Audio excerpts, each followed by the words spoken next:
Okay, so not every federal government job requires a security clearance.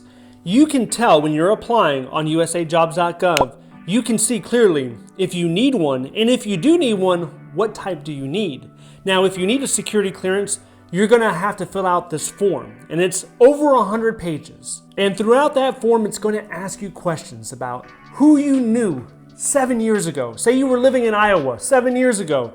Who did you know? Who was your neighbor? Give me their address, their email address, their phone number. It's crazy.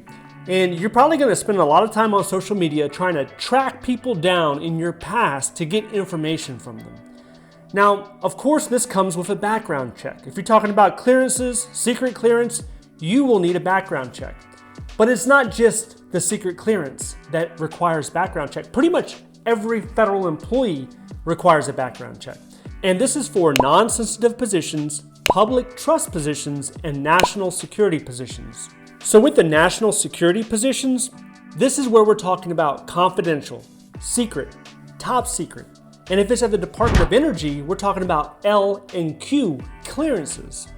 Now, the L clearance is the equivalent of confidential and secret, and the Q clearance is the equivalent of top secret.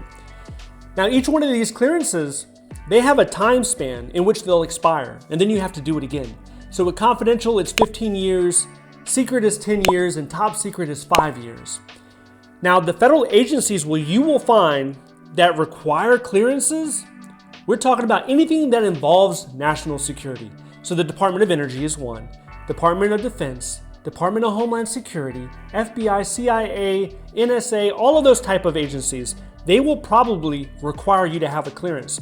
And this is especially the case when it comes to analyst type positions. So cybersecurity analyst at the Department of Homeland Security, you better believe there's a clearance requirement for that type of job. So how does this all work? Well, you apply for the job, and once you receive the job offer, it'll be tentative. So it'll include all the documents you need to apply for the clearance. After you fill out that 100+ page document and you send it off, that goes to an investigator. And the investigator is trying to go ahead and ensure that all the information is correct. And in certain circumstances, this can include an interview. When I was sitting for a top secret clearance, I was being interviewed. And what they were really curious about is, why did I go to Bolivia? Not necessarily Bolivia. The reason I went to Bolivia is I have family in Bolivia. But I answered on there, it says, do you have any international friends or connections? And I said, no, I don't really have any friends. I don't have any friends that I typically, stay in contact with.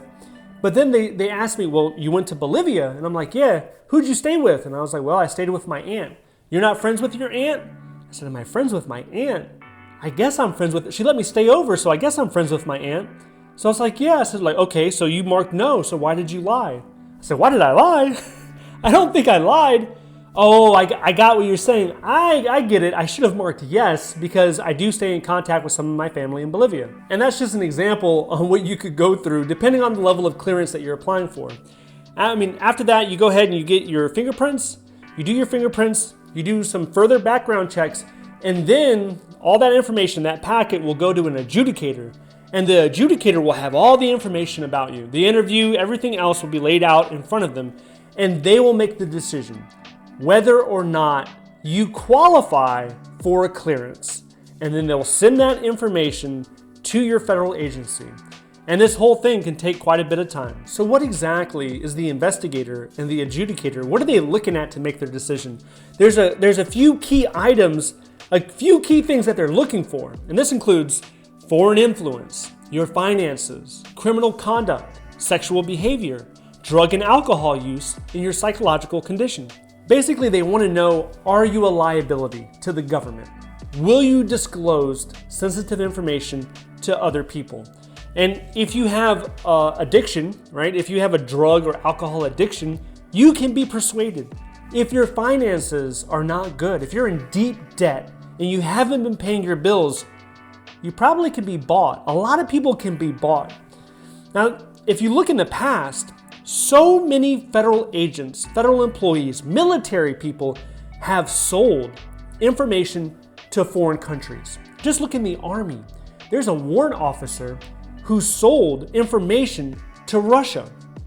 And the main reason that he did this is he was concerned about his finances. He wanted to have more money. It was a warrant officer, I think it was W02. It was a W02, and he was worried about his finances. Well, now he's in prison. So, I mean, forget about your finances. You need to figure out how you're going to survive in jail. So this is what they're worried about. Are you going to be a liability? So how long does this whole process take? Well, if you're being optimistic, best case scenario, you're looking at 3 to 5 months. But more realistically, it could be up to a year. So there are some cases where agencies will allow you to work while your investigation is pending. They'll do a quick initial investigation and they'll grant you an interim clearance. And with that, you can do some limited work, but at least you'll be getting paid. Other agencies, they won't even give you a final offer until you qualify for that clearance. Now, there was a friend of mine who was applying with the CIA. And he was excited. He did the interview. He had the tentative job offer. He filled out the information. He did the polygraph test, and he was waiting and he was waiting. And then after about 12, 13, 14 months, they came back and they're like, hey, sorry, you didn't meet the cut in a lot of these areas. We can't give you the job offer. So I was telling him, like, what were you waiting for? Why would you wait on one agency? You need to constantly apply. You can't just put all your eggs in one basket and just kind of hope it works through. You have to apply at multiple agencies, even if it's not the government. Apply at different companies. You have to keep your options open. Now, a common question that's often asked is, what about my social media? What about my social media? Because I've been hearting some controversial tweets lately, and I don't want it to come back and bite me. So the thing is, when the investigator is looking, everything's free game. If it's public facing, or even if it's not, they can look, they can make a determination. What's important to realize about this is you don't even have to be the one that's posting or tweeting the controversial content if you are associated with that individual, right? So if there's pictures of you and that person that's been speaking out against the government, that could come back and harm you. What you should do is with your social media, try to clean it up. Keep a small social footprint, try to clean it up, make it private if you want to. That might not always work, but go ahead and make it private and just clean that stuff up. If you want to work for the government, you have to kind of tone that controversial stuff down just a bit. And always remember that the truth is going to be better than lying. Even if it's about something small or big, if you are truthful, that's going to show a lot to the investigator or the adjudicator. It's going to show, hey, this guy did some things in his past. He wasn't always on the up and up, but he was clean and honest about it now, and I think we can trust him. Right now, 4.3 million Americans hold clearances. But when looking on usajobs.gov, there are over 10,000 jobs open today. They don't require a clearance. And only 500 of them actually require a top secret clearance. All right, so if you're applying for federal government jobs and you want to know exactly what happens after the job offer is extended, if you want to know that, I want you to watch this video next. If you would like to see more videos like this, please click like and subscribe. Thank you so much for watching, and I'll see you in the next one.